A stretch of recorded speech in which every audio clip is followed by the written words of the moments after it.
السلام عليكم ورحمة الله وبركاته. الحمد لله رب العالمين حمدا يوافي نعمه ويكافئ مزيده. أشهد أن لا إله إلا الله، أشهد أن محمدا عبده ورسوله.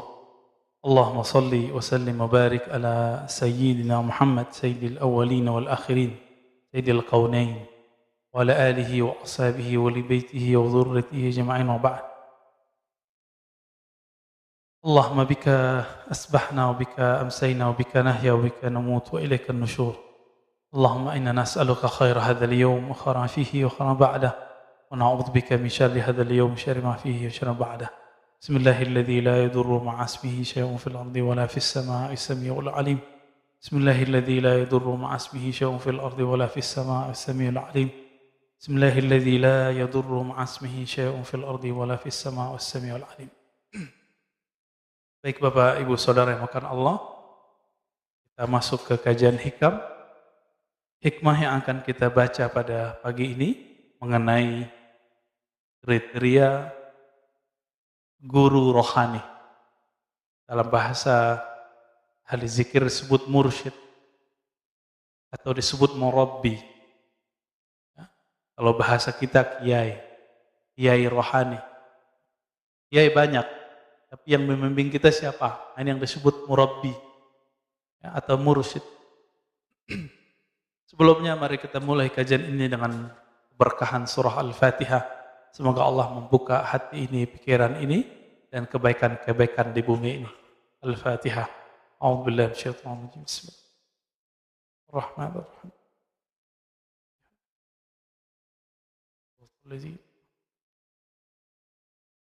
Amin.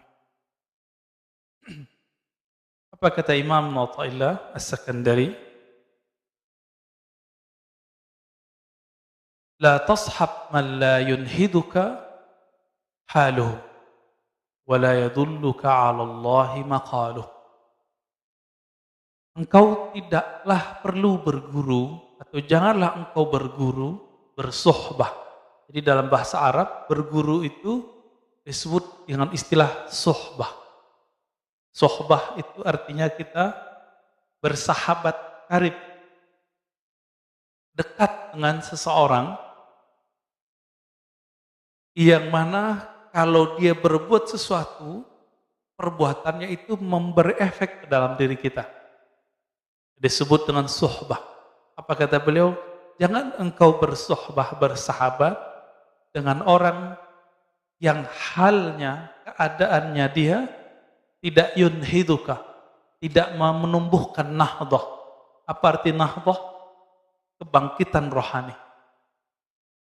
Jadi kalau kita duduk bersamanya, melihat amalannya, bahkan melihat diamnya, itu membuat hati ini semangat untuk memperbaiki diri.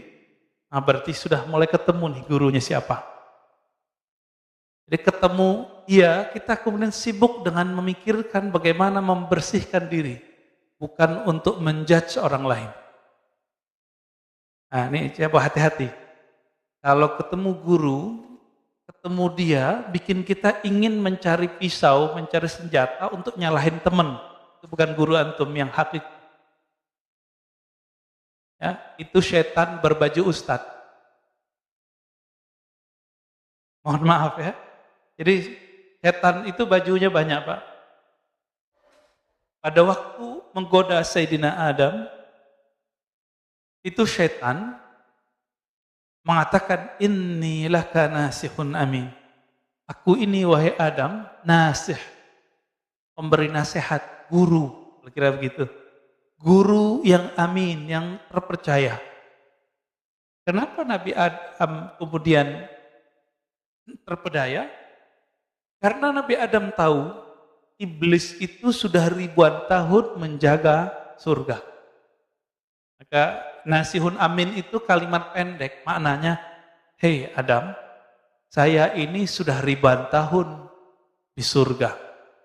Nama Arabnya iblis apa? Iblis itu gelar Pak, nama Arabnya Haris, penjaga surga. Nama bahasa Aramaiknya, bahasa Ibrani lamanya Azazil. Azazil. Itu ditulis dalam tafsir Ibnu Katsir dan tafsir-tafsir yang lain. Ternyata iblis itu ketika menggoda orang gak pakai kata-kata kotor. Dia pakai kata-kata yang lembut. Nasihun amin.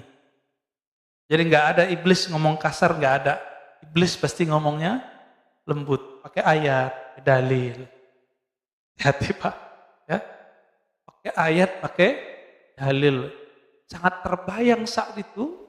Sangat mudah membayangkan bagaimana iblis menyerupakan dirinya seperti orang yang ahli motivasi. Kiai yang sudah lama di surga. Ingin menggurui nenek moyang kita, kakek moyang kita, Sayyidina Adam alaihissalatu wassalam. Nah, berdasarkan ini, Imam bin Athaillah tidak memulai perguruan, kita berguru kepada orang melewat kalamnya. Jadi berguru kepada orang itu dengan halnya lebih awal. Apa halnya dia? Hal itu, Bapak Ibu yang makan Allah, artinya sesuatu yang berubah darinya. Jadi orang ini kalau dia berubah, bagaimana perubahannya? Apakah kalau dia berubah kondisinya, halnya dari duduk ke berdirinya, dari diam ke berbicaranya, membuat kita terkoneksi kepada Allah, semangat untuk beribadah? Atau tidak? Dia kalau beramal sesuatu membuat kita terinspirasi untuk mengamalkannya atau tidak? Kalau iya, berarti dialah murabbi kita. Dialah mursyid kita. Gitu. La tashab man la yunhiduka haluh. Kamu tidak perlu berguru kepada orang yang halnya dia tidak membuat kamu bangkit. Wa la yadulluka 'ala Allahi maqaluh. Kalau dia berkalam, kalamnya tidak menunjukkan engkau ma'rifatullah, mengenal kepada Allah. Nah, ada orang, kalau kita berteman sama dia, bikin kita semangat. Separuh dari syarat kemursyidaan ada pada dia. Tinggal yang satu lagi. Apakah kalamnya berisi ma'rifatullah? Maka kesempurnaan seorang mursyid, seorang murabbi, itu buah bibir di sini. Buah bibir di sini, Pak. Jadi setinggi-tinggi makom seseorang, katanya nembus langit, katanya nyantri di langit, terserah dia. Nanti ketika dia berkalam, apa kalamnya? Ini yang paling penting, Pak. Karena kalam itu tanpa dia sadari, dia bisa naik ke atas lagi, atau dia Allah taruh ke tempat yang lebih rendah. Begitu dikatakan dalam riwayat Imam Al-Bukhari. Jadi banyak orang berbicara, dia tidak sadar kalamnya ini membuat makamnya naik. Tapi juga banyak orang tidak sadar ketika dia berbicara, kalamnya membuat Rasulullah tidak mau lagi memandangnya. Termasuk orang berbohong atas nama Nabi Shallallahu Alaihi Wasallam itu haram hukumnya. Secara rohani dia sudah di blacklist, nggak masuk dalam daftar aulia. Oleh kalau tidak tobat kepada Allah Subhanahu Wa Taala. Ini lagi banyak ini ya. Mohon maaf Pak. Dulu di masa tabi'in, ada seorang tabi'in ingin menjilat, menghibur seorang raja. Khalifah dari Bani Umayyah. Si khalifah ini suka main burung. Untuk menghibur sang raja, apa kata dia? Rasulullah SAW mengatakan bla bla bla bla, terakhir main burung. Untuk menghibur raja. Sekarang raja bukan presiden. Di negeri demokrasi, raja itu umat, masyarakat. Maka orang akan menjilat umat cuma untuk menyenangkan hati umat. Dalam ilmu hadis, orang begini mesti dipecat secara rohani. Ya? Gak boleh lagi. Dia bukan tataran para wali. Dia pembohong atas nama Rasul, maq'adahu minan nar. Tempat tinggalnya pasti neraka kalau dia enggak tobat. Ya, hadisnya mutawatir. Man kadzaba alayya muta'ammidan falyatabawwa maq'adahu minan nar. Siapa yang berbohong atas namaku sengaja, falyatabawwa maq'adahu minan nar. Siap-siap tempat tinggalnya di neraka. Mau dia siapa?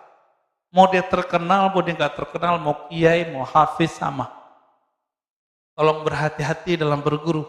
Ya, Jangan hal yang sekecil ini nanti merusak perjuangan kita. Hati-hati berguru. Udah tahu begitu masih berguru. Ya salam ya. Jahilun murakkab.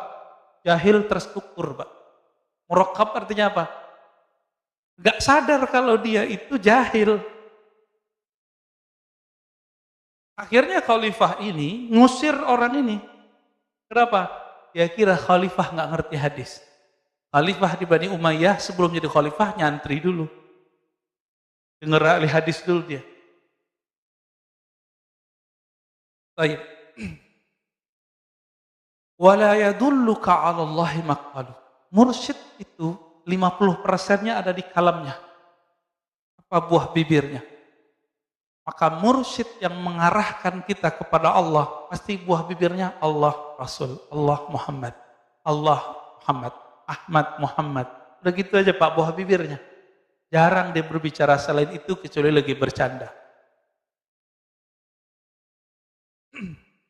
Maka disinilah terungkap bahwa martabat kewalian itu beragam. Martabat kewalian. Tingkatan para wali itu ada wali yang mengajarkan hanya sekedar fi'lullah, perbuatan Allah. Disebut ma'rifatul af'al. Si wali ini mengajarkan, oh ini loh alam semesta, ini ciptaan Allah, ini biasa. Ini rata-rata ini mursyid di sini. Guru-guru ngaji, ustadz-ustadz di sini nih. Kalau ada orang sakit, oh sabar ya, ini ujian dari Allah, itu mah biasa Pak. Tapi ada level 2, ma'rifatul asma. Guru yang sudah mengenal nama-nama Allah. Karena pintu menuju surganya Allah, pintu menuju taman-tamannya Allah adalah nama-namanya. Kita di dunia ini cari nama Pak. Kenapa orang kuliah sampai doktor, sarjana S1, S2, udah dokter mau cari profesor, itu mau cari tambahan nama. Biar di depan namanya atau di belakang namanya ada tambahan. DR, DRS, DRA dulu ya. Teman-teman Pak Mirwan tuh masih ada doktorandes kan? Masih ya? Kirim udah enggak Pak? Dulu orang BA aja udah sangat bangga. Dulu orang SAG, sarjana alam gaib, itu udah bangganya bukan main Pak. Tapi sekarang orang magister aja lewat. Ya. Pengen nambah lagi dokter. Begitulah manusia gak puas-puas. Ya. Orang cari nama. Ada orang udah gak nyari nama gelar akademis. Sekarang dia nyari gelar rohani. Maka dalam dunia tarekat, ujian seorang murid adalah ingin mencari gelar kemursidan. Nah ini ujian para salik. Ingin dapat ijazah dari gurunya supaya disebut sebagai mursyid. Nanti di depan namanya ada gelar syekh. Oh, itu berat itu.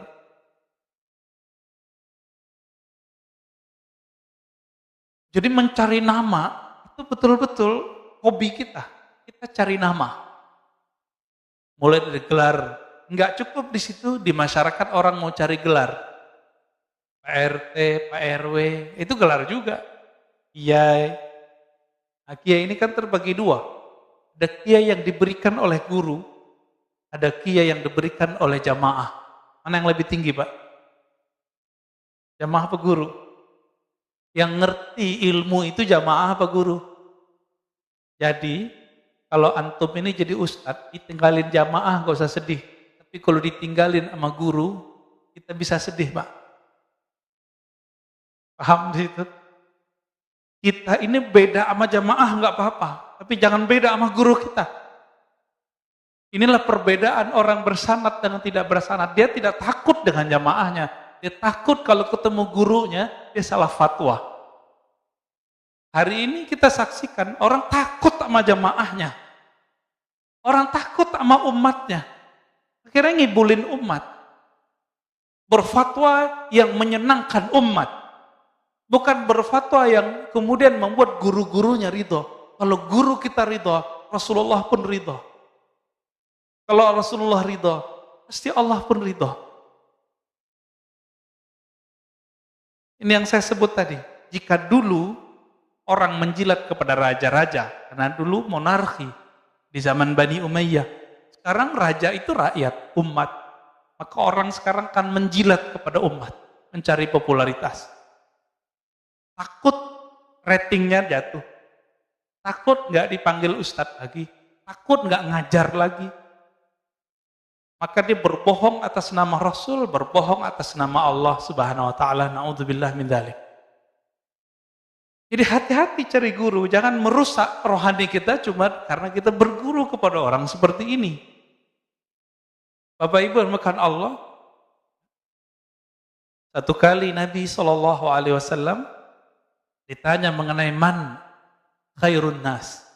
Di riwayat lain, man auliyaullah. Siapakah manusia terbaik? Siapakah wali-wali Allah? Apa kata Nabi? Yang orang-orang yang jika engkau pandang mereka, memandangnya, membuat kita teringat Allah Subhanahu wa taala. Berkumpul dengan mereka, berkalam-kalam dengan mereka, membuat hati kita terarah menuju Allah Subhanahu wa taala.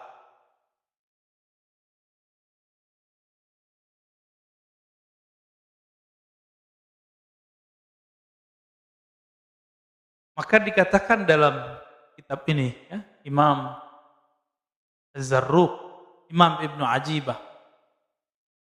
Apa kata beliau ketika menjelaskan kalimat di hikam? Was-suhbah fit tariq amrun kabir. Berguru itu dalam menjalani atau menempuh jalan kepada Allah itu amrun kabir. Ada perkara yang sangat penting. Kita kenapa milih anak untuk masuk sekolah A, sekolah B, padahal kurikulumnya sama? Karena kiainya, karena gurunya, karena ustadznya. Benar nggak? Kita mau bayar mahal cuma karena di sini ada sistem yang bagus, gurunya disiplin. Untuk anak, untuk kesusahan dunia kita begitu Pak. Untuk akhirat begitu nggak? Ya, tepat nggak berguru? Inilah makna dari kalam beliau. Oleh karena itu muncullah suatu kalimat dari Abu Yazid Al-Bustami. Ini bukan hadis ya. Ini kalam ulama salafus saleh wafat 261 Hijriah. Sezaman dengan Imam Muslim. Man la syaikha lahu wa syaikhuhu syaitan. Yang tidak punya guru mursyid, maka gurunya adalah syaitan.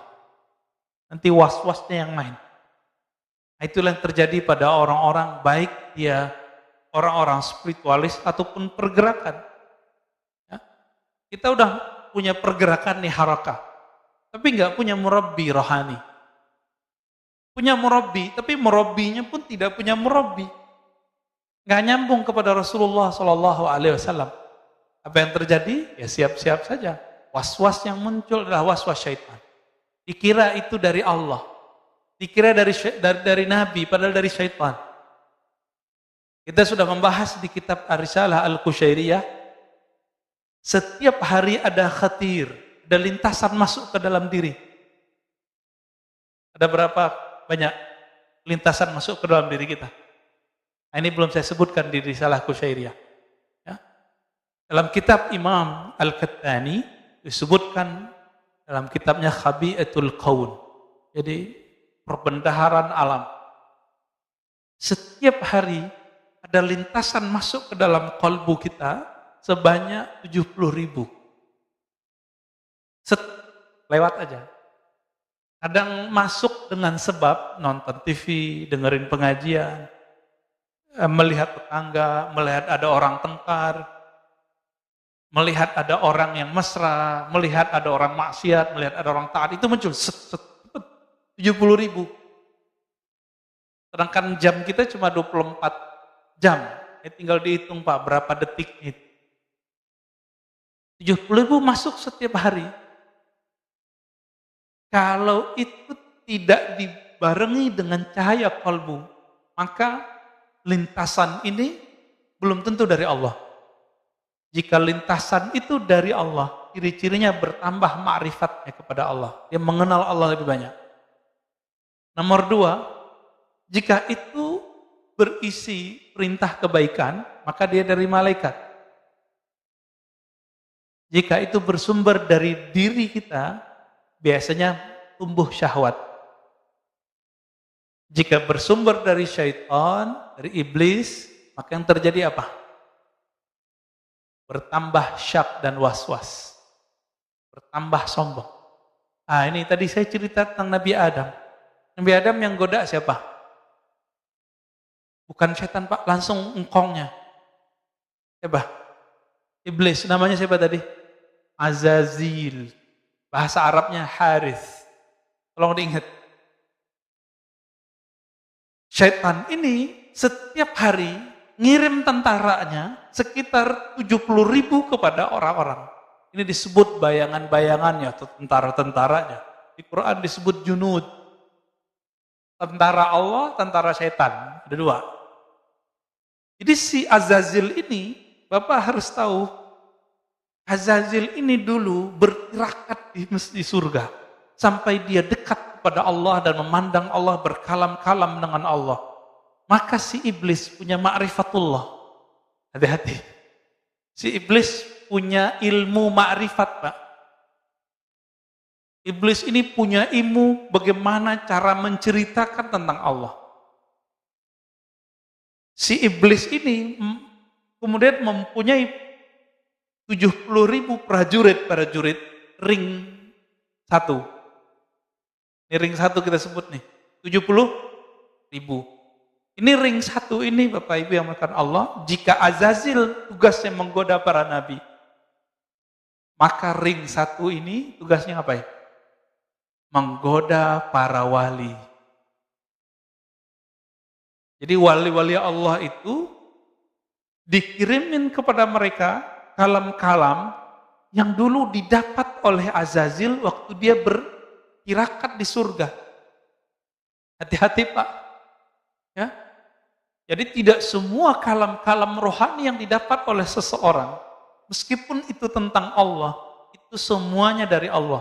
Siapa tahu dari iblis. Tapi yang dikatakan iblis benar nggak? Jika itu tentang bab hakikat, dia benar. Nih, coba kita bilangin, kita kasih tahu. Iblis pun nggak berani berbohong tentang hakikat, Pak. Nggak berani bohong. Jadi kalau dia cerita tentang keesaan Allah, keindahan Allah, itu dia nggak berani bohong. Maka ketika si tentara-tentara iblis ini, ring 1 ini turun kepada para wali, kalam yang didapat wali jika dia dapat ilham, itu persis sama seperti yang didapat dengan iblis. Persis sama. Kalau enggak, mana mungkin Nabi Adam bisa terpedaya? Mana mungkin seorang Barsisa itu bisa tergelincir? Enggak mungkin. Terus bagaimana caranya? Makanya kalimat belakang dari teks ini, wala yadulluka 'alallahi maqaluh. Tidak mengajarkan kepada Allah tentang Allah kalamnya. Tentang Allah itu dibagi 4. Untuk fisik namanya hukum syariat. Untuk nafsiyah kita, jiwa kita namanya thariqah. Untuk pemahaman kita namanya haqiqah. Untuk keilmuan kita disebut dengan ma'rifah. Ini pembagian begini, ulama kita yang bagi, Pak. Ya. Sebagaimana ahli fikih boleh membagi hukum, ahli hadis boleh membagi jenis-jenis hadis, maka ahli qalbu pun membagi supaya muridnya gampang memahami. Bagaimana? Kenapa saya sebut 4 tadi? Syariah, thariqah, apa tadi? Haqiqah, hakikat, ma'rifat. Si iblis bawa ma'rifat paling ujung. Jadi semua orang beramal supaya dapat paling ujung ini. Iblis kan dulu sudah dapat ini. Dan dia simpan dalam memorinya. Dia kirimlah memori itu kepada tentaranya ring 1 tadi. Tentaranya ini datang kepada wali-wali. Membisikkan hal yang sama. Cuma ingat, nomor 2, 3, dan 4, iblis bisa menyamar. Tapi nomor 1, Yang paling bawah tadi apa? Syariat. Iblis nggak bisa nyamar, Pak. Iblis nggak bisa nyamar. Jadi setinggi-tinggi makom seorang wali kiai itu tetap testing awal dan akhirnya itu di syariat. Dan itu terlihat dari kalamnya. Maka gampang ngecek ini wali Allah atau wali setan. Nih mohon maaf nih, di antara wali-wali itu ada wali namanya wali sufi. Karena dia soleh. Ada wali namanya malamatiyah. Malamatiyah ini wali, tapi tidak mau menunjukkan kesolehannya. Jika mereka ada di sisi kita, mereka itu ujian bagi kita, Pak. Mereka itu nguji Pak Mirwan. Sholatnya nanti khusyuk atau ingat orang itu. Nanti kalau Pak Mirwan ketemu, Pak, kita lagi sholat nih, depan masjid dia berisik. Dia nggak ikut sholat sama kita, padahal dia nanti sholat juga. Berisiknya bukan main. Dalam sholat Pak Mirwan bilang, ini iblis ini. Terlaknat ente. Ada kalimat begitu, udah kemasukan iblis. Jadi orang-orang ini namanya wali malamatiyah. Apa arti malamatiyah? Adanya dia, itu nguji kita bakal menghujat dia atau tidak, disebut malamatiyah. Suatu kali dulu ada, saya sering cerita ini ya, Udaib Alban, murid dari Syekh Abdul Qadir Jailani. Ceritanya dinukil oleh Imam Izzuddin bin Abi Salam dalam kitabnya Zubat. Apa kata beliau? Suatu kali Udaib Alban, di saat orang sholat di masjid, seorang qadhi agung telah memimpin sholat. Tapi Udaib Alban ini mirip-mirip kayak wali majzub. Siapa contohnya ya? Habib Syekhon lah ya. Bikin berisik di luar. Maka terganggulah orang dalam masjid. Hampir semua terganggu. Selesai sholat belum zikir. Assalamualaikum, assalamualaikum. Langsung orang ini berdiri. Si imam ini. Dan dia menerobos soft. Sekedar ingin jambangin, ingin kasih pengajaran kepada orang yang berisik di depan masjid. Apa kata si hakim yang jadi imam ini? Wahai musuh Allah. Wah, kalimatnya langsung begitu. Hati-hati, Pak. Ini ciri-ciri orang nggak lolos kalau kena uji wali yang level 2. Kalau sama wali level 1 kebanyakan kita bener. Ya bener, dia soleh, pakai serban, pakai gamis, pakai sajadah, pakai tasbih. Kita gampang tahu. Tapi kalau wali level 2 ini, kita susah mengenalnya. Dikata-katai lah ya, oleh si imam ini. Jadi imam ini, apa yang dia kata-katai dalam sholatnya, itu keluar semua. Ya, Udaib Alban senyum aja. Akhirnya Udaib mengatakan, wahai Tuan Hakim, Tuan Qadhi, Tuan Imam, semua gelarnya disebut. Apakah engkau mengetahui semua ilmu Allah? Apa jawaban dia? Enggak. Tahukah engkau wahai Tuan Qadhi, Tuan Hakim, akulah ilmu yang Allah engkau tidak tahu itu. Bingung dia. Baru situ Pak dia kemudian melepaskan orang ini. Baru dia sadar. Oh iya juga ya. Lagi sholat, kita terganggu sama orang begitu. Ya, ini kejadian juga Pak waktu saya lagi khutbah di komplek tadi sono. Orang lagi bangun di depan masjid. Lagi khutbah, lagi sholat, datang truk. Dari tadi dia nggak datang.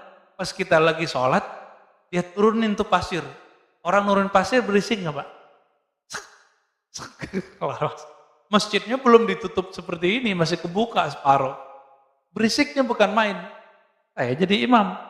Ya dalam hati kita, waduh ternyata Udaib Alban zaman baru, kang pasir Pak.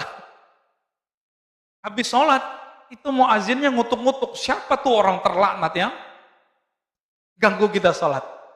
Persis kalamnya seperti itu. Ini wali malamatiyah ini.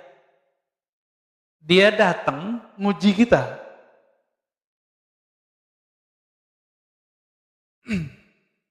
Tapi ada wali yang ketiga, wali setan.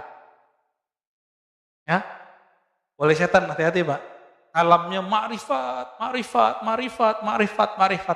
Diuji sedikit dengan syariat, Dia mulai kemudian menghindari. Wali itu kalau seandainya, nih mohon maaf, seandainya Bapak Ibu ketemu dia tidak sholat, belum tentu dia nggak sholat. Kalau wali bener ya. Kita ketemu dia kelihatan nggak sholat sama kita. Itu belum tentu dia nggak sholat, Pak. Gimana maksudnya? Ini seperti Qutb Alban tadi. Masih ingat kisah Uwais Al-Qarni yang tidak sempat pergi haji, lalu semua bekalnya dia kasih ke temannya. Ketika temannya pulang, temannya mengatakan apa? Selamat ya ente haji mabrur. Jadi temannya menyaksikan bahwa dia tawaf di Masjidil Haram. Apa itu, Pak? Jadi wali-wali Allah ini salah satu khususan mereka, Allah buat diri mereka bisa mecah. Entah malaikatkah nanti yang jadi wakilkan. Ini bukan khurafat, Pak. Kita sudah banyak kitabnya. Ya. Dan zaman ini juga ada. Nggak usah jauh-jauh. Saya punya teman, baru belajar selawat, kangen Raudhah. Temennya lagi di Raudhah, saudaranya. Apa kata dia? Loh, kok ada saudaraku di Raudhah? Pulang-pulang, dia tanya, ente kemarin umroh ya? Enggak, saya di Jakarta. Gitu. Jadi dia menyaksikan temannya yang sedang berselawat di Raudhah, padahal temannya lagi di Jakarta. Itu kejadian, Pak, teman saya. Orangnya masih hidup. Orang biasa. Apalagi wali Allah yang agung. Cuma ini jangan jadi alasan juga Jumatan di Mekah. Ini jam Jumatannya beda. Kita Jumatan di sini, sono belum Jumatan. Ya, itu nggak alasan juga. Ya. Hanya wali-wali tertentu yang boleh kita sebut dia Jumatan di sono. Nabi Muhammad SAW ya, itu lebih banyak mukjizatnya atau lebih sedikit dari Nabi Yakub, Nabi Yusuf? Mana yang lebih banyak, Pak? Nabi Muhammad. Di saat Nabi Yusuf tergoda di Mesir, Nabi Yusuf yang ada di Mesir, ayahnya lagi di Yerusalem. Dia melihat ayahnya hadir, lalu ayahnya mukul dia pakai tongkat.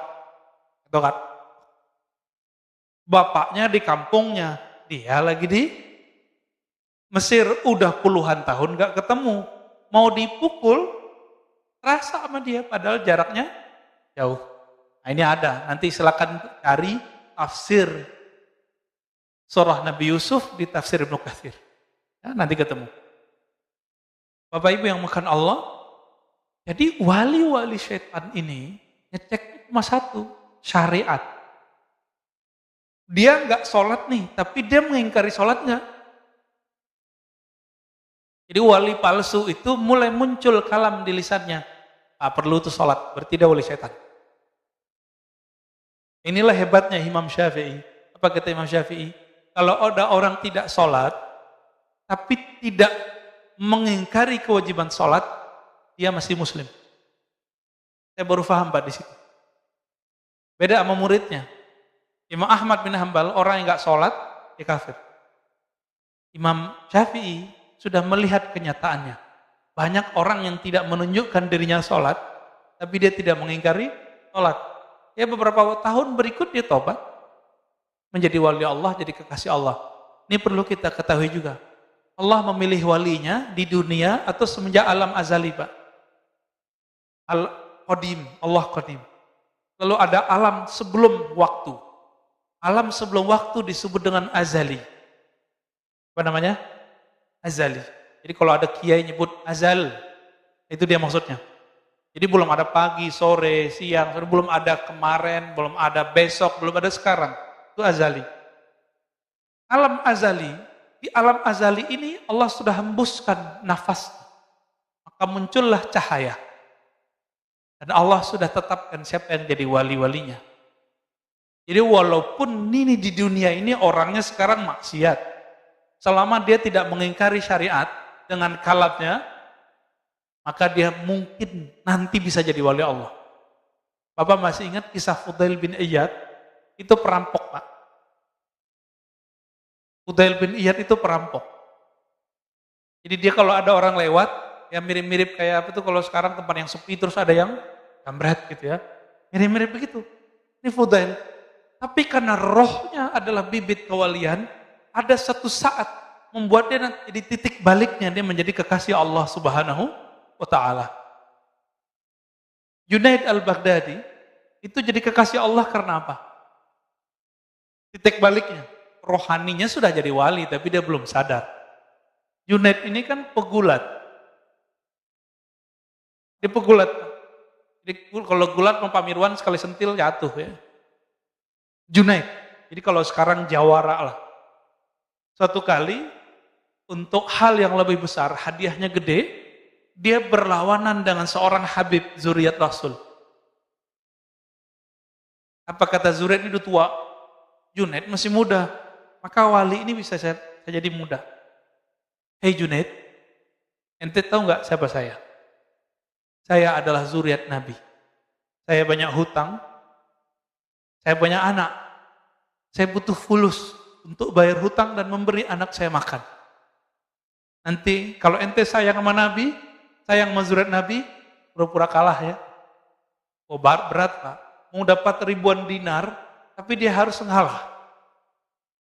Akhirnya dia pura-pura jatuh dan pura-pura kalah. Disitulah dia jadi wali. Ketika dijatuhkan, di situ Allah kemudian angkat kalbunya. Karena dia mencintai zuriat Nabi sallallahu alaihi wasallam. Mencintai zuriat Nabi belum tentu kita mengikuti kalamnya. Belum tentu kita mengikuti perbuatannya. Cinta aja. Apa kata Nabi? Hibbu ahla baiti hubban li. Cintai ahlu baitku karena engkau mencintaiku. Sebatas itu. Jika ahlu bait ini tidak ikut Nabi, kita nggak ikut. Kita nggak ada urusan. Inilah makna ya. Man la syaikha lahu fasyikhu syaitan. Yang tidak berguru, gurunya syaitan. Dia sudah tahu cara ngecek ini orang wali Allah, wali malamatiyah, wali sufi, wali malamati, dan wali syaitani. Apa bedanya? Dia ingkar syariat atau tidak? Dengan kalam Pak. Ini di kalam, bukan di perbuatan. Tapi di kalam. Jadi mau dia bermaksiat 70.000 kali setiap hari, selama dia tidak menghalalkan maksiatnya, dia bisa berbakat jadi wali. Tapi mau dia sholat 1000 rakaat, kalamnya kalam ma'rifat, setiap hari bermajelis dengan Allah, tapi dia bilang, sholat tidak wajib, yang halal haram.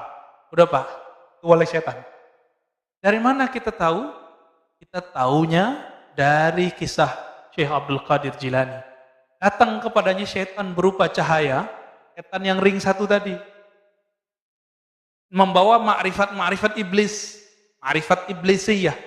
Dengan semua kalam-kalam yang mirip dengan kalam yang didapat oleh para nabi dan para wali yang lain. Tapi di ujung, jadi ini berhari-hari, bahkan bertahun-tahun, Syekh Abdul Qadir Jilani dapat kalam-kalam rohani, isinya ma'rifat, itu dia terima, iya.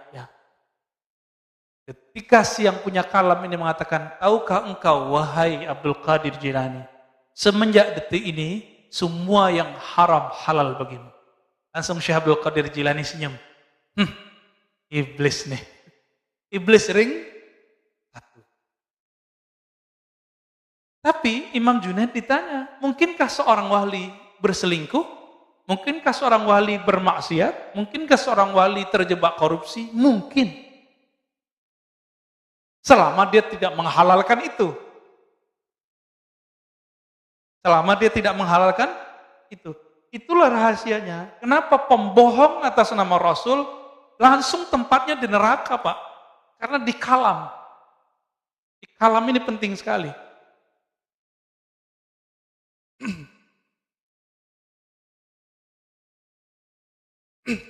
Apa kata beliau? Al-insan kasyajaratin nabita fil khala. Ruhnya manusia itu, jiwanya manusia itu seperti biji pohon yang tumbuh di tempat yang sepi, di tanah yang tidak ada yang punya. Kalau dia tidak punya guru, ibarat si biji itu kemudian tidak dipindahkan ke tempat yang bagus, lalu tidak dipupuk, tidak dirawat, tidak dipotong rumput-rumput yang ada di sekitarnya, tidak digemburin tanahnya. Kira-kira kalau itu padi, kalau itu jagung, jagungnya berbuah, ada isinya nggak? Kosong. Pernah ngelihat ada jagung tumbuh isinya kosong? Ya. Apa kata beliau?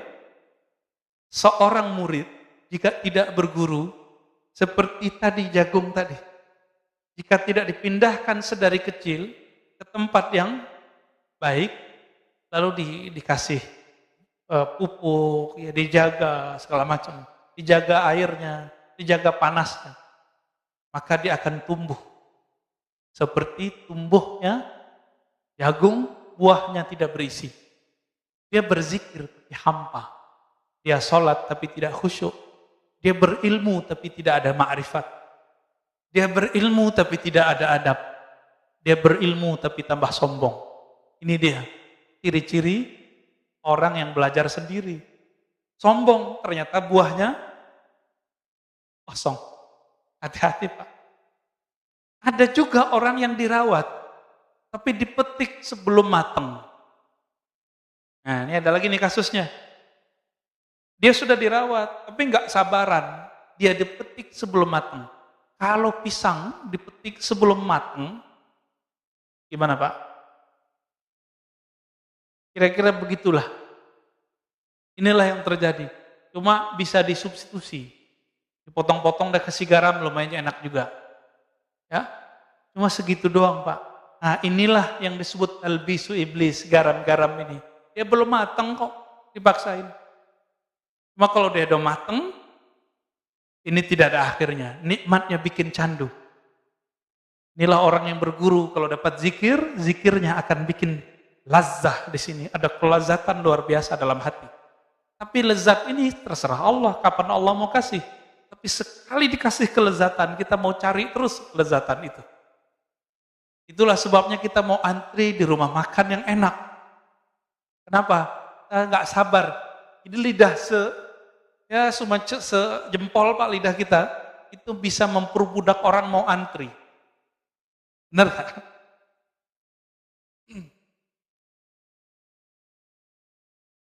Itulah sebabnya Bapak yang melakukan Allah, orang-orang yang tidak berguru, meskipun bijinya bagus, gak jadi. Tapi ada orang, udah tumbuh nih, udah agak sedang tumbuhnya. Dilihat oleh seorang petani, wah ini kasihan nih kita pindahin, gak telat kok, masih bisa tumbuh. Sebelum nyawa ini berpisah dengan badan, belum ada kata telat. Berguru, cari ahli ma'rifatullah yang bersyariat, yang mengindahkan syariat dengan kalamnya. Ya? Ada orang soleh secara zahir, tapi kalamnya merendahkan orang, berbohong atas nama Rasul. Kita nggak masuk itu. Kita nggak masuk itu Pak. Ya? Ini sudah melanggar adab-adab Nabi. Nah di sini bagian terakhir yang mau saya sampaikan. Masih panjang ya, mau syuruk. Ada kriteria syekh yang ideal. Mau cari guru yang ideal, ini dilengkapi di sini oleh Imam Ibnu Ajibah mensyarah kitab Hikam. Ilmun sahih. Pertama, ilmunya harus sahih. Itu yang tadi saya katakan. Ilmu yang sahih itu, ma'rifatnya tidak membuat dia membatalkan syariat. Ya. Sekarang kebalikan, antum punya guru kebalikannya. Dia syariatnya bagus, tapi dia membatalkan ilmu hakikat. Banyak hari ini? Banyak.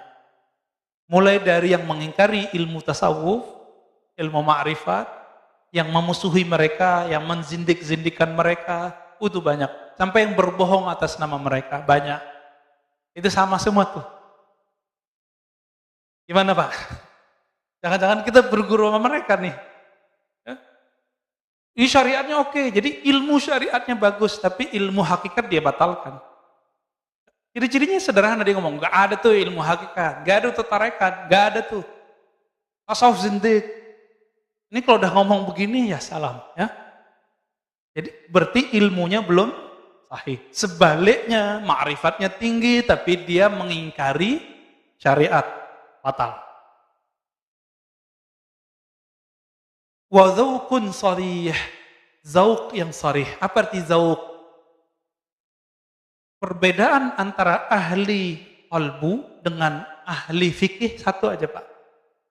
Ahli kalam, ahli akidah.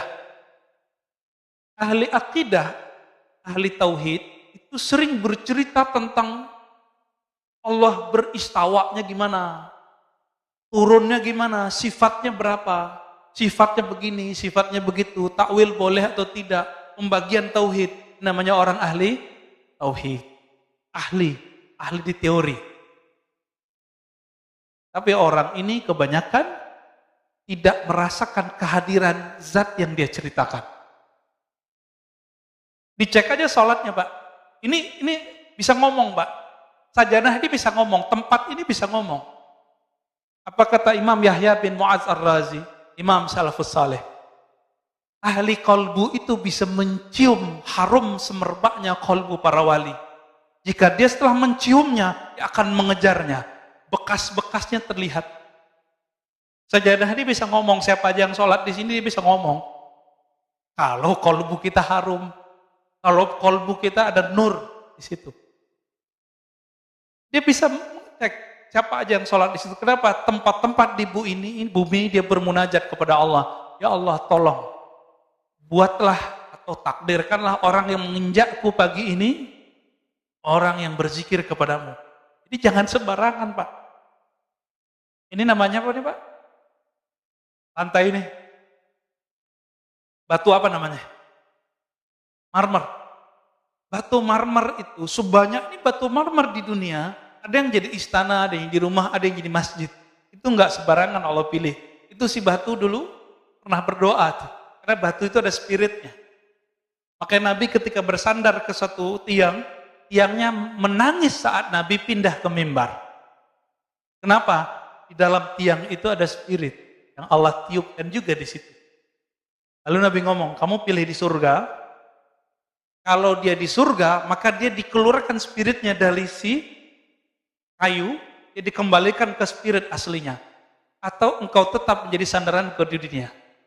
Baru diam Pak. Ini Nabi itu berbicara ke tiang dan itu terdengar oleh sahabat-sahabat. Nangisnya tiang itu. Zaukun sarih, zauk yang sarih, zauk yang jelas. Perbedaannya cuma satu. Ahli qalbu merasakan Allah, sedangkan ahli akidah menteorikan Allah. Nah, di bab teori ini banyaklah orang salah menyalahkan. Ya. Seorang ustadz mengatakan apa? Akidah Asy'ariyah, orang belajar sifat 20 sesat. Banyak Pak. Alhamdulillah masjid ini beberapa tahun yang lalu sudah berhasil mengangkat orang ini tidak ngajar lagi di sini. Tempat berjibaku juga ya. Alhamdulillah. Ya. Itu guru-guru Bapak semua di kampung dulu, kiai-kiai kita di kampung itu dianggap sesat sama dia.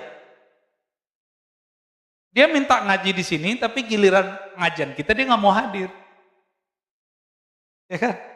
Nah, ini problem ini. Ini zauknya nggak sorry. Cerita tentang Allah, tapi nggak merasakan. Dalam sholatnya dia membayangkan dia mau ngomong apa. Ya? Menyiapkan materi mau diceramah apa. Orang-orang ini zauknya tidak sorry. Zauk yang sorry, lisannya membaca nama Allah, qalbunya merasakan yang punya nama. Disebut dengan zauk yang sarih. Jadi lisannya dibenarkan oleh kolbunya seiring dengan lisannya. Baru disebut zaukun sarih. Jadi enggak sandiwara.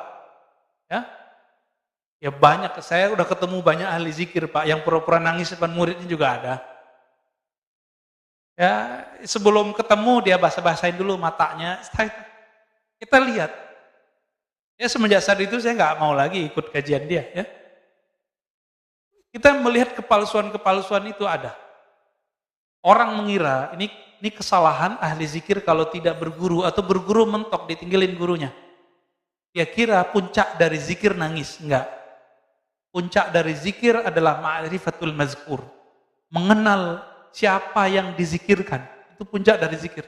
Bukan nangis. Ya, orang susah juga bisa nangis. Orang kejepit kakinya juga bisa nangis. Ya, orang lagi ada masalah, terus sholat nangis, apakah ma'rifatnya tinggi? Enggak. Jadi standar keimanan seseorang bukan karena dia bisa nangis, Karena nangis itu si iblis waktu menggoda Adam, dia nangis-nangis, Pak. Gak nyampe kan ke kita riwayatnya? Iblis itu waktu goda Nabi Adam, dia nangis-nangis, Pak. Jadi jangan terdaya oleh tangisan.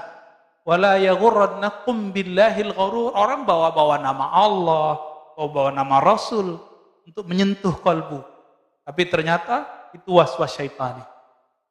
Ciri-cirinya itu dia berbohong atas nama Rasul sallallahu alaihi wasallam. Ya, aslinya gergetan, Pak. Ya, dengan orang yang berbohong nama Rasul itu.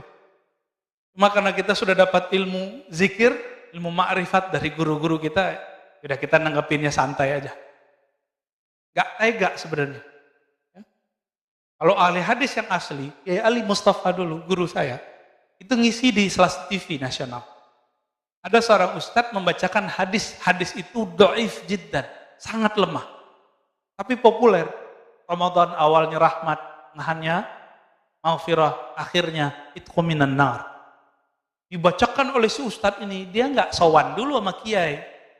Udah jelas ada kiai minta izin kayak nanya dulu, Pak Kiai ini saya mau bacain hadis ini, Bu. Sahih apa enggak? Main baca-baca hadis aja. Inilah rahasianya. Kenapa ahli hadis mengatakan Allah yuhadditsa bihadrati man huwa aula. Jangan kamu menyampaikan satu hadis berceramah, memberikan motivasi di depan orang yang lebih utama darimu. Kita tambahkan illa biizni, kecuali dengan izinnya, ridhonya. Bapak kalau lihat 2010 itu orang dibantai oleh Kiai Ali Mustafa Yaqub. Ya. Langsung diambil mic ditanya, "Kamu tahu enggak ini hadis riwayat siapa?" Ini sahih apa enggak? Si ustadznya bilang sahih, saya nggak inget ya. Dia bilang sahih, saya ingat saya itu. Dibantai habis-habisan. Ini hadis dhaif jiddan. Riwayat Imam Ibnu Huzaimah meragukan kualitas hadisnya. Ente sampaikan ke manusia. Tapi manajernya nggak berani marah sama kiai ahli hadis. Galak duluan soalnya. Baik. Kemudian ada himmah aliyah. Si guru ini nggak boleh dia orangnya mudi. Oh mudi nggak Pak? Mutan. Si guru ini karakter ketiganya semangatnya tinggi. Langsung sampai kepada Allah. Ciri-ciri orang begini, dia ini hatinya sensitif. Tapi dia mengalah dengan hati yang sensitif itu untuk kepentingan jamaah muridnya. Jadi biarlah saya makan hati, yang penting jamaah saya nyampe kepada Allah. Bukan malah ngibulin jamaah. Ya. Dia mau berkorban untuk muridnya, berdoa untuk muridnya, siang malam dia mendoakan muridnya, melebihi dia mendoakan anaknya sendiri. Ini yang disebut himmah aliyah. Udah ketemu belum Pak guru begini? Mendoakan murid tiap hari. Orang tua aja cuma doain anaknya, biar dapat rezeki yang banyak. Mana orang tua berdoa, ya Allah, kumpulkan kami bersama keluarga kami, anak-anak kami di surga. Lapangkan rezekinya, masukkan dia ke surga. Jarang kan yang doa begitu? Rata-rata berizki, kayaknya hidup rezeki doang. Kalau guru lebih dari itu, guru mendoakan, ya Allah mudahkan hidup murid-muridku. Kumpulkan kami bersama nabimu di surga. Guru Pak. Ini yang disebut himmah aliyah. Himmahnya gak cetek. Ya? Maka guru begini, dia punya akses syafaat. Walaupun dia tidak bisa memberi syafaat secara mutlak, dia harus dapat izin dulu dari Nabi Muhammad SAW. Wahalatun mardiyah. Nah, kondisi orang ini, kondisi itu ada dua. Kondisi rohani, kondisi fisik. Kondisi di sini adalah kondisi rohani. Kalbunya hanya berisikan nama Allah, ma'rifatullah, bukan dunia. Ini yang disebut hal. Hal artinya perubahan-perubahan. Keadaan dia kalau berubah dari Allah, Rasul, Allah, Rasul, Allah, Rasul, udah gitu aja. Cintanya cinta Allah, cintanya cinta Rasul. Kalau sudah ketemu orang begini, Bapak ambil ilmu dari dia. Karena apa? Karena dialah yang disebut al-mursyid al-kamil. Mursyid yang ideal. Yang pertama apa tadi? Ilmunya sahih. Syariat, tarekat, hakikat, ma'rifat. Tidak boleh bertentangan. Yang kedua, zauqun sarih. Dia lahir batinnya sama. Jadi lisannya dibenarkan kolbunya, kolbunya dibenarkan lisannya. Yang ketiga, himmah aliyah, semangatnya tinggi, tidak gampang futur. Yang gampang futur siapa? Futur ini don, mudi, itu jamaah murid.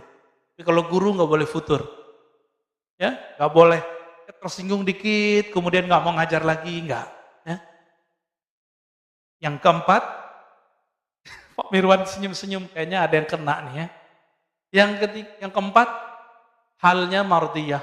Jadi dia kalau berubah, perubahannya selalu mengarah pada ridha Allah Subhanahu wa taala. Semoga kita bertemu dengan mereka, semoga kita menjadi murid-murid mereka. Amin ya rabbal alamin. Baik, ada yang mau didiskusikan, Pak? Langganan terus, nggak ada tanya politik, Pak ya.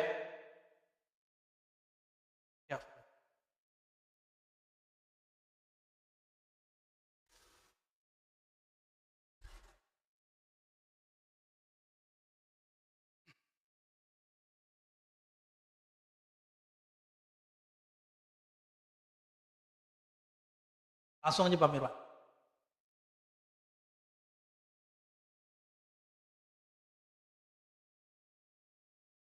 Itu nggak sabar ya.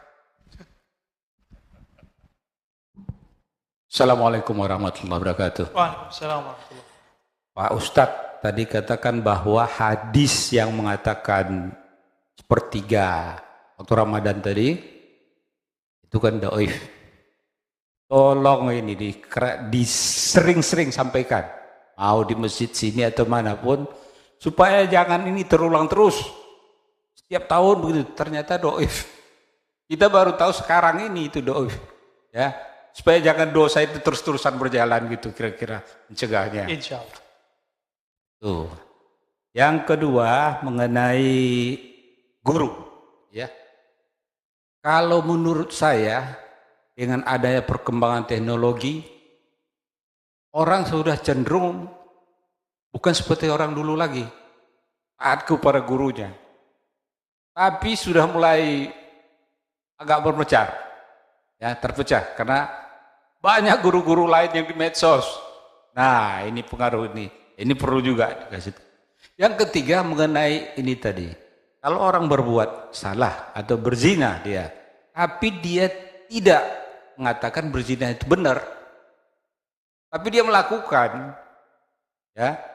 Nah, apakah ini yang dimaksud yang Ustadz sampaikan tadi, bahwa dia itu sebenarnya bisa saja nanti di akhir hidupnya dia menjadi wali.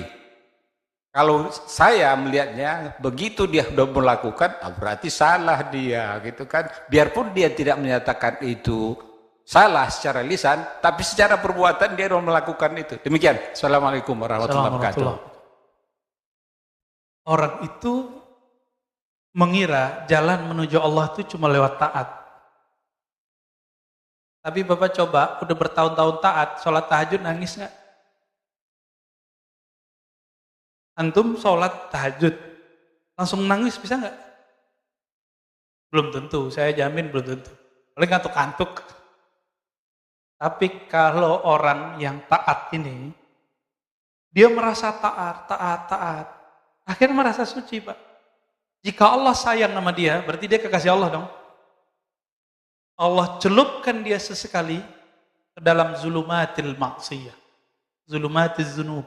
Allah celupkan dia sesekali kepada kegelapan maksiat.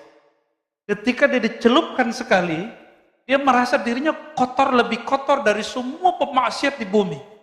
Disitulah dia jadi wali Allah. Bukan berarti dia menghalalkan perbuatan maksiatnya. Mau itu korupsi, meninggalkan sholat, mau apapun selain syirik ya. Yang gak mungkin jadi wali itu musyrik doang. Gak mungkin bisa jadi wali. Orang musyrik, syirik terbagi dua. Ada zahir, ada batin. Syiriknya batin itu namanya riya. Riya ini yang masalah.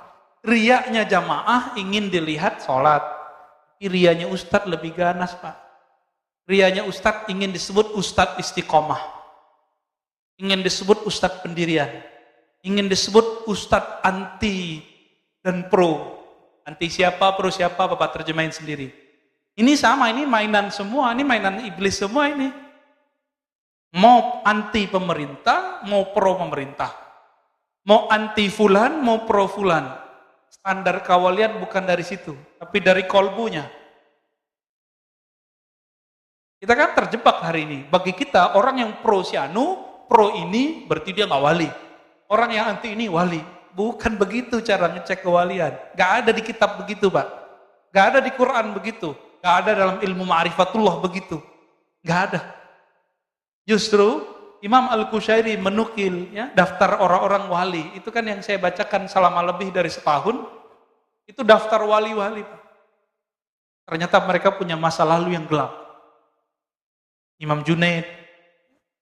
Tadi masa lalunya tukang gulat. Berjudi dengan gulatnya. Imam siapa tadi? Fudail. Dia ternyata perampok. Siapa lagi? Banyak sekali. Ibrahim bin Adham, itu anak raja. Anak raja tahu sendiri. Ya. Itu perempuan bagi dia banyak suka-suka dia, Pak. Ibrahim bin Adham. Tapi Allah berkehendak lain kepadanya. Itu sebabnya kita nggak boleh menjudge orang-orang yang maksiat itu sekarang, sebagaimana kita tidak boleh memuja-muji orang yang taat hari ini. Sama apa nggak boleh? Santai aja. Kita lihat saja nih, halnya mardiyah atau tidak. Maka yang terakhir ditaruh paling belakang. Halnya mardiyah atau tidak. Hal itu zahir batinnya. Dia kepada Allah atau enggak? Nanti tinggal dicolek, Pak, pemaksiat itu. Dia nangis gak kalau dia ingat maksiatnya? Berarti dia punya bakat itu jadi wali. Bapak masih ingat seorang perempuan pelacur dengan air 1 gelas. Ya dulu gelas itu orang pakai sepatu. Jadi wali Allah. Masih ingat ada orang bunuh 99, dilengkapi bunuh ulama yang mengkafir-kafirkan dia 100. Jadi wali, Pak. Kok bisa jadi wali? Allah nggak adil. Ulang lagi syahadatnya bilang Allah nggak adil. Ya? Teman saya bilang Allah nggak adil, saya ulang, Pak, syahadatnya. Alhamdulillah dia mengulang syahadatnya. Suka-suka Allah dong. Allah tidak boleh ditanya dia berbuat apa. Yang ditanya itu kita. Ini permainan, Pak, permainan semua. Bersisa kurang zikir apa dia? Ratusan tahun dia beramal, muridnya udah nggak sempat lagi, Pak. Jadi tempatnya masjid kayak gini, udah nggak muat. Muridnya disuruh naik, kamu naik. Bersaf-saf ke atas tuh naik. Duduknya bukan di bumi lagi. Tapi Allah batalkan kewaliannya. Ternyata dia bukan wali Allah, tapi wali syaitan. Zahirnya taat, tapi halnya tidak mardiyah. Halnya tidak diridhoi. Inilah makna kalam Abul Hasan Syazili. Apa kata beliau?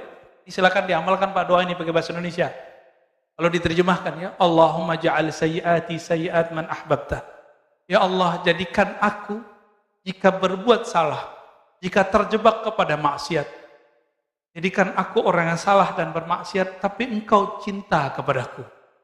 Kalau Allah cinta kepada kita, kita buat salah, nanti Allah selamatin nggak kita? Apapun caranya nanti, orang yang dicintai Allah ini wali, pasti diselamatin. Itu. Bapak kalau saya sama anak takut petir, dia lagi jalan. Ada petir, dia takut, dia nggak bisa berdiri, dia telepon, Pak, jemput saya di jalan ini. Kita nggak punya kendaraan, kita jemput, Pak, walaupun hujan, anakku. Itu. Kira-kira begitu. Ya. Jadi jangan terpedaya dengan banyaknya taat. Jangan terpedaya dengan tingginya ma'rifat. Keselarasan 4 ini penting kita lihat. Insya Allah next kita ulang-ulang tuh hadis, Pak, ya. Ya, mari silakan di belakang. Yang lain? Ada? Di belakang. Ya, sudah.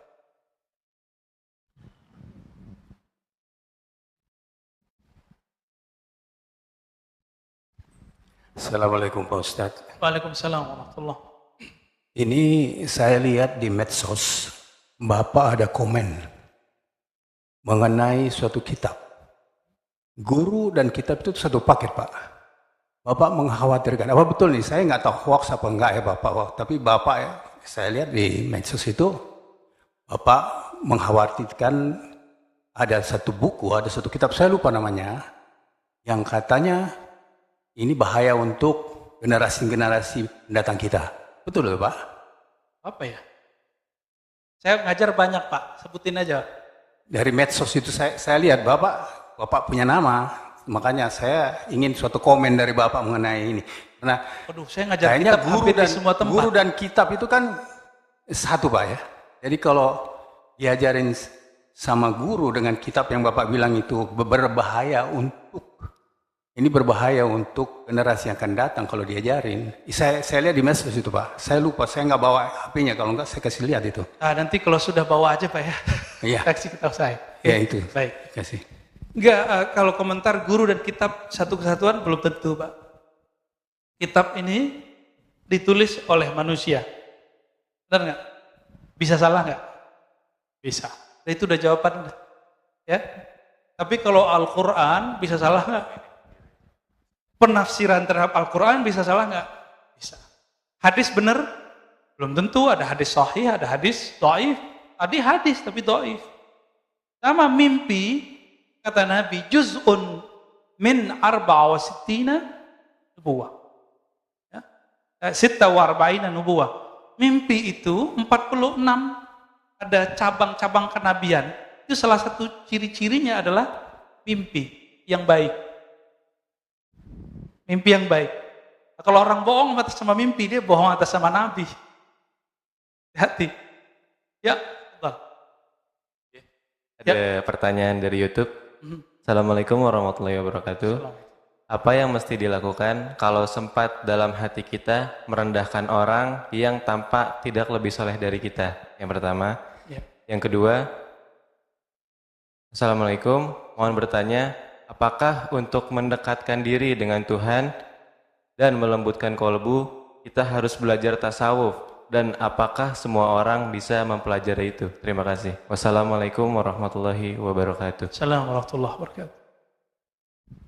Kalau kita merasa lebih baik dari orang, rendahkan orang gimana caranya? Gitu ya. Apabila kita tidak menyadarinya secara rohani, maka Allah jika sayang kita akan membuat kita sadar secara kontan. Kayak tadi. Jika ada orang yang taat ini Allah sayang sama dia, terus dia merasa lebih taat dari orang Pak. Apa yang Allah lakukan? Allah akan celupkan dia ke dalam maksiat, sehingga ketika dia selesai maksiat, dia kemudian ingat lagi, dia merasa hina di situ. Tinggal pilih, sadar sendiri, atau nanti Allah yang sadarin. Ya. Dan yang kedua, Bapak Ibu yang bukan Allah, ingat satu hadis. Tidak masuk surga siapa yang di dalam dirinya ada satu biji zarah kibr. Iblis itu kenapa tidak ada hak di surga? Karena di hatinya ada kibr. Ciri-ciri kibr sombong itu cuma satu, mengatakan seperti kata iblis, ana khairum minka, ana khairum minhu, aku lebih baik daripada dia ya Allah. Iblis ngomong sama siapa Pak? Allah. Berarti tidak semua orang yang bisa mengakses ma'rifat kepada Allah, dia kekasih Allah. Ya, iblis bisa ngomong begitu. Ya Allah, aku lebih baik dari dia. Berarti dia bisa dialog dengan Allah. Jadi ma'rifat iblisiyah ini, syaitaniyah ini, dia juga bisa komunikasi sama Allah Pak. Tapi setiap kali dia mendapatkan suatu ilmu, dia bertambah sombong, bertambah sombong, bertambah sombong. Acaranya ingat hadis ini terus. Ya. Kalau masalahnya masalah yang lain, kalau masalah kehidupan, tinggal lihat aja ya. Kalau kita merasa lebih mulia karena harta, karena rumah, coba lihat. Si guguk, ayam, itu binatang-binatang sekitar kita, mereka kalau kenyang gak pernah bawa duitnya pulang, bawa makanannya pulang. Jadi kalau dia kenyang, dia tinggalin gak makanannya, walaupun dia kemudian masih butuh besok. Jadi setamak-tamaknya hewan sekitar kita, dia tidak pernah nabung, Pak. Dan kita, sezuhud-zuhudnya kita nabung. Oh, kita kan manusia, Ustaz. Ya, itulah alasannya, ngeles lagi kan. Berarti kita ini emang ada kehinaan dalam diri yang kita buat alasannya ngeles begitu. Nggak ngelarang nabung, Pak ya. Ya, fadhal. Terima kasih Ustaz. Assalamualaikum warahmatullahi wabarakatuh. Assalamualaikum. Ustaz, mohon penjelasan. Tadi ada apa namanya, Ustadz katakan bahwa setiap hari ada 70.000 lintasan-lintasan hati yang kadang sebagai awam dan fakir itu bagaimana mensikapinya Ustadz? Apakah lintasan-lintasan itu apabila kefakiran dengan keawaman kita lama-lama dapat membentuk satu karakter yang melenceng atau mendekat begitu Ustaz? Mohon penjelasan Ustaz. Assalamualaikum warahmatullahi Assalamualaikum. Kenapa kita perlu berguru? Supaya lintasan-lintasan rohani itu tidak menjadi bumerang di akhir. Guru ini, kalau kita bersama dia, langsung lintasannya jadi baik semua. Kalau gurunya benar ya, yang tadi 4 syarat tadi. Secara zahir, guru itu harus bersanad, berijazah. Jadi maka kita kasih tahu, kita nasihatin diri kita sendiri, Bapak semua, kalau nyari mursyid zikir, pastikan dia bersanad, berijazah, mursyid. Pastikan dia punya ijazah. Boleh tanya temannya, gurunya, langsung ke beliau juga boleh. Orang udah berijazah, kemudian ngangkat murid lagi. Ini bahaya ya. Saya kasihan sama murid-muridnya, dan kasihan kepada orang ini. Mau dia katanya zikirnya ribuan kali, mau dia sakti, mau dia kasyaf, itu nggak ada urusan. Ya, khawatir nanti yang masuk kepadanya bukan malaikat, tapi iblis ring 1. Makrifat yang masuk itu dari sana. Hati-hati. Nah, ini banyak, ya. Banyak sekali. Ada orang nganggap siapapun yang melawan dia akan mati karena dia ahli zikir la ilaha illallah. Loh, yang matinya juga ahli zikir la ilaha illallah kok. Karena lintasan itu masuk, dipoleslah oleh syaitan. Ente karena ahli zikir, orang yang tentang ente mati. Hanya apa yang begitu? Ya, ada seorang ustadz, dia ngaku begitu, polisi macam-macam sama saya, tunggu aja sebulan 2 bulan, keluarga ente habis. Dia ngancam begitu. Ya, itu khatir. Jadi bagaimana caranya? Dia harus punya guru yang ahli mengerti khatir. Itu sebabnya di zaman Rasulullah, setiap pagi majelis Nabi itu mereka setoran mimpi. Setoran mimpi, Pak. Karena mimpi itu bagian dari khatar. Ini belum jelas setoran mimpinya apa, udah cerita aja kepada orang. Ya. Baik, kira-kira begitu Pak. Kita cukupkan, semoga pagi ini diberkahi oleh Allah. Lintasan yang masuk ke kalbu diridai oleh Allah Subhanahu wa taala, bertemu guru yang Allah ridai juga, hingga kita menjadi hamba yang diridainya. Rabbana atina fid dunya hasanah fil akhirati hasanah wa qina adzabannar. Allahumma rzuqna hubbak wa hubba ma yuhibbuk waj'al lana al-'amal alladhi yuballighuna ila hubbik. Ya Allah, beri kami cintamu, cinta orang yang mencintaimu, dan berikan kami keistiqomahan mengamalkan satu amalan yang menghantarkan kami kepada cintamu. Allahumma salli ala nabiyina Muhammad walhamdulillah rabbil alamin. Subhanakallahumma wa bihamdika asyhadu an la ilaha illa anta astaghfiruka wa atubu ilaik. Assalamualaikum warahmatullahi wabarakatuh.